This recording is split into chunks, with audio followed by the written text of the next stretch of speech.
yes, these are the things you need to do to get Tinubu's new lucrative job that is ongoing.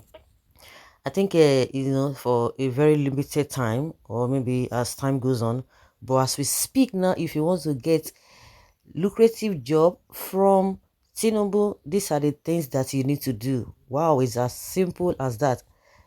Maybe in three categories, was I think mainly the one I can really, the tips I can really give, the two tips, the top two tips I can give to you for you to be able to qualify to get this lucrative job from Tinubu even before the swearing in. The first one is you have to come out and criticize Peter Obi. Oh my goodness. Criticize him, all of the things, some of the things he says, some of the things that you think that he must have done during the election, during campaign and what have you. And after the election, some of the things, you just have to be picking everything that he talks about. That is why you have seen a lot of politicians now, they are doing what they are criticizing him. They've been doing that before now, but after INEC announced that Tinubu won, oh my goodness, the whole thing just started. So everybody is fighting. I have to get this. You have to talk about Obi. You have to talk about him in a negative manner. You have to maybe you have to just to demarket him. This demarketing we're talking about, of course, some people will tell you, oh, election is over, so why are we talking about all these things? But now it's like the election is just starting again. But the only thing is that from the Tinubu's angle, or from his own side, they have been able to they disband the campaign team, but they are still talking. Even the people that are not even part of the campaign team, they've been talking here and here. There, you see, Asari Dokubo is on top of the game. It's always about Obi, what Obi has done, what Obi did not do, this and this. Obi is a bad person. And we all know, for those who are open-minded, for those who have the interest of this country at heart, we know those who are evil. We know those who do not have the interest of this country at heart. We know those who are making sure that they demarket others, they spoil others, so that they will continue with their status quo. All those rubbish and nonsense, we know them.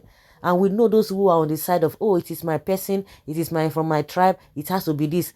And I always say that those particular people do not even have sense. But because the people you are defending, they're not saying you.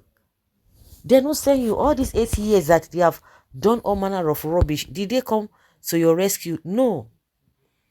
And you continue like that because your mindset is that if I cannot beat them, I join them. And what? Who tribe help? I'm asking, who tribe help? Who religion help? All manner of association, who help? No, you don't help anybody. But when you come to a situation whereby, some people did not vote for this particular person, so you are going to suffer or whatever. And anybody who is a leader, whether you're a governor or whatever, and you want to bring that leg, you will be judged. You will be judged because the only thing, or the only time you can tell people that, oh, you did not vote for me, but I'm not going to do anything for you, but the only thing you have to do for me is just to make sure that you don't pay your taxes. Anything that you are supposed to do statutorily, you don't have to do it because you did not vote for me. Then you have the right to say, oh, this particular set of people or this region, I'm not going to do anything for them because they did not vote for me. But in as much they are paying their taxes and they are still doing their statutory obligation, and you want to deny them, you don't have the right. So when people come out and say, hey, this one did not vote for me, they want to reap where they did not sow. Says who? Are you okay? All the supporters of all these people who call themselves leaders, are you normal? People are paying their taxes, they are doing everything. You are telling me they did not vote for you. Are you okay? Is it your personal money? Even the money you think you have, you stole people's money, and you are coming to tell me that this person is from your tribe. Somebody is stealing you dry, running you house. You are telling us that he has done something. Fashola was telling us the other day that it is not about sainthood, it's about competence. Which competence are we talking about? Rob Peter to paper, is that what you are talking about?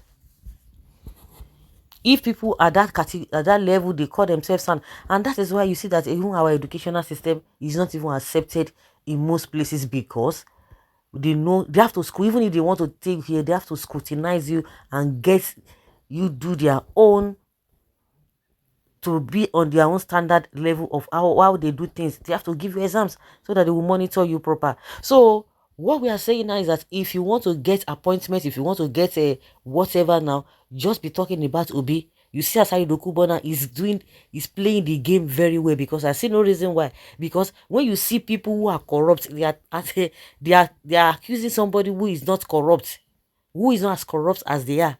You begin to wonder, say, hey, now wow.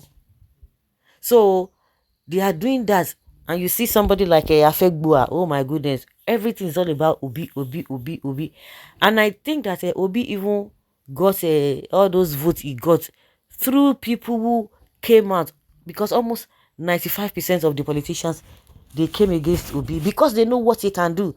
Because all this one a paddy, you scratch my back, I scratch your back. That is what they are doing. All this Adamu Garuba, they are part of the people. FFK. It's all about Obi, but they go do. I remember one small girl from Sapele that time. What's her name? Success. He said, now they go tire. That small baby say, she might know she go down the grow now. He say, they want to beat me because I did not pay my school fees. They go beat, that they go tire. So if you like, within your conscience. And Aisha Yusuf said, when you see when they are talking and with their conscience is not matching. You could see. If you're a good psychologist, you don't even need to go to school. If you just try and study people, those who are defending these corrupt leaders or corrupt politicians, they are not even leaders. I don't regard those ones as leaders. They are just corrupt politicians. You are defending them. What they are saying with their mouth is different from their conscience. The conscience, you cannot cheat your conscience. That is it. You can frame up your outlook. You can try to put up some kind of attitude, but within you, it's not matching. You have to struggle and struggle and struggle and struggle. So the second aspect is that the obedience, anything will just be now the obedience. Now they abuse people pass. Now they cause people pass. Oh, this and this and that. Oh, all of these things that we know. Oh, they are like Peter Bina. They will tell you, oh, it's a religious by God. Hey, I say God, I beg you. Koro devil go, they accuse you. Say you are a bad person. When devil they accuse you, say you be bad person. People will be say they be real bad people. Now they you know what they do? They are the ones, all the allegations against another person. That is exactly what they do. You see the Jade in your juice, you don't know where he did, but you could see that it is all about Peter Obi. It's all about obedience. Oh, Showore too. A lot of people have lost respect for Showore. You don't see anybody criticize all these known thieves. You know, if you see there. Now, Obi, of course, once in a while they talk about Tinubu, but their focus is on Peter Obi. You now know that we are not ready to go anywhere. So there are other things. Just be doing that, be hailing them, hailing Tinubu, because all of them now, they are now in Abuja now, lobbying for appointments. The set of rogues, the set of thieves that we know in this country, they are the ones he's still going to use. And they're telling us that it is not all about sainthood. It's all about competence and who can deliver. Nanugo, who can deliver.